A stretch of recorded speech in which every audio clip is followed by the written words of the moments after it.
ইলিশ মাছ খেতে ভালোবাসেন না এমন বাঙালি মনে হয় ভীষণ কম আছে।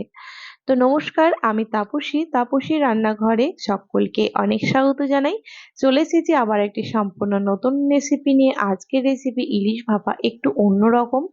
আর ইলিশ ভাপা করতে তো একদম সময় কম লাগে। দেখুন এখানে একটা 550-600 ওজনের ইলিশ নিয়ে নিয়েছি। প্রথমে পাখনাগুলো দেখুন কাঁচি দিয়ে কেটে নেব। ইলিশ মাছ ছাড়াতেও কিন্তু ভীষণ সোজা। আগেকার দিনে তো ইলিশ মাছ কেটে ধুয়ে নিয়ে আর ধোয়া কেটে নেওয়ার পর আর ধোয়া হতো না। যাই হোক, তবুও এখন কিন্তু ধুয়ে নেব। তো ইলিশটা কাটার আগে কিন্তু ভালো করে ধুয়ে নিয়ে ইলিশটা কেটে নেব, যেন আর একদম হালকা করে ধুলেই হয়ে যায়। তো দেখুন, চলুন ভালো করে আঁশটা ছাড়িয়ে নিই, তারপর এটাকে ধুয়ে নিয়ে আসি। একদম দেখুন, আঁশ ছাড়িয়ে ইলিশটাকে একদম ধোয়া হয়ে গেছে। এবার এটাতে কিন্তু পিস করে নেব। ইলিশ মাছের পিসগুলো দেখুন হয়ে গেছে, লেজ আর মাথাটা রেখে দিয়ে বাকিগুলো ধুয়ে নেব।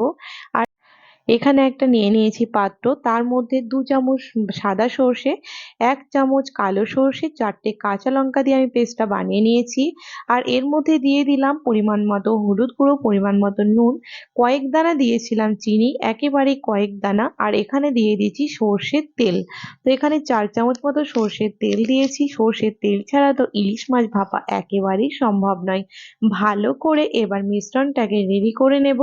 আর এবার ধুয়ে রেখেছি যে মাছগুলোকে, সেটা একটা একটা করে এই মিশ্রণের মধ্যে কিন্তু মাখিয়ে নেব। দেখুন এখানে আমি এক পিস করে মাছটাকে দিয়ে ভালো করে মাখিয়ে নেব। আর এই রকম ভাবে ইলিশ ভাপা করলে কিন্তু খেতে ভীষণ ভালো লাগে। আর আপনারা সকলেই জানেন, বাঙালির কিন্তু ইলিশ মাছ ভীষণ প্রিয়। বাঙালির কিন্তু কোনো শুভ কাজে ইলিশ মাছ ছাড়া অসম্ভব।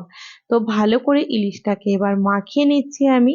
এই যে দেখুন, ভালো করে মিশ্রণটাকে মাখিয়ে নেব। আর এই রকম ভাবে মাখিয়ে কিন্তু মোটামুটি মিনিট 10 মতো রেখে দেব, তারপর এটাকে রান্না করব। অসম্ভব ভালো লাগে এটা খেতে। ওইদিকে রাখা হয়ে গেছিল কিছুক্ষণ। আর দেখুন, একদম এই প্যানটা কিন্তু নতুন অ্যালুমিনিয়ামের প্যান একটা নিয়ে নিয়েছি ডিমের অমলেট করার জন্য। তো মনে হলো প্রথম এটাকে ইলিশ মাছ ভাপাই বানিয়ে নেব, তারপর এটাকে অন্য কাজে ব্যবহার করব। আঁচটা ধরিয়ে দিয়েছিলাম একদম কম আঁচে। আর এই যে মাখানো ইলিশটা এখানে দিয়ে দিলাম। ওপর থেকে দিয়ে দিচ্ছি এই মিশ্রণটা যেটা এক্সট্রা রয়েছে। এখানে অল্প একটু জল দিয়ে দিলাম। এবার এখানে ইলিশ মাছ রান্না করতে তো খুব একটা সময় একেবারেই লাগে না। এবার একটা ঢাকনা দিয়ে ঢেকে রেখে দিলাম মিনিট 4 জন্য। দেখুন, তার মধ্যে আমার মনে হয়েছিল গ্রেভিটা হয়তো একেবারে কম হয়ে যাবে, কারণ যে পরিমাণ আমি জল এখানে দিয়েছিলাম সেই পরিমাণ গ্রেভি কিন্তু এখানে রাখবো। যার জন্য পরবর্তীতে আবার আমি ওই হাফ কাপ মতো জল দিয়েছি, কারণ মাছটাও তো সেদ্ধ হতে একটু সময় লাগবে তার জন্য। তো ওইদিকে 4 মিনিট মতো হয়ে গেছিল। তো এখানে আবারও আমি মিনিট 4 মতো উল্টে দিয়ে ঢাকা দিয়ে নেব। দেখুন এখানে এবার মিনিট 4 আবারও হয়ে গেছে। এবার দেখুন অনেকটাই মাছটা কিন্তু হয়ে এসেছে। আর যেহেতু ছড়ানো পাত্র, তাই জলটা একটু তাড়াতাড়ি টেনে নেবে। এখানে দিয়ে দিলাম কিছুটা কাঁচা লঙ্কা। এই ইলিশ মাছের কাঁচা লঙ্কা খেতে কিন্তু ভীষণ ভালো লাগে। ঢাকা দিয়ে আরো 2 মিনিট মতো আমি স্টিম করে নিয়েছিলাম। কাঁচা লঙ্কাগুলো হালকা একটা সেদ্ধ হয়েছে। আর মাছের মধ্যে দুর্দান্ত একটা ফ্লেভার এসে গেছে। আবারও 1 চামচ মতো কাঁচা সর্ষের তেল দিয়ে গ্যাসটা বন্ধ করে স্টিমে রেখে দেব, এমনি রেখে দেব 5 মিনিটের জন্য। দেখুন, ইলিশ মাছ ভাপা কিন্তু একদম রেডি। ইলিশ মাছের আপনি যাই খান না কেন, ইলিশ ভাপার থেকে কিন্তু ইলিশ ভাপা কিন্তু সবার ওপরে। দেখুন তো, এখানে গরম গরম ভাত আর ইলিশ মাছ ভাপা, এর থেকে আর কি বা হতে পারে বলুন।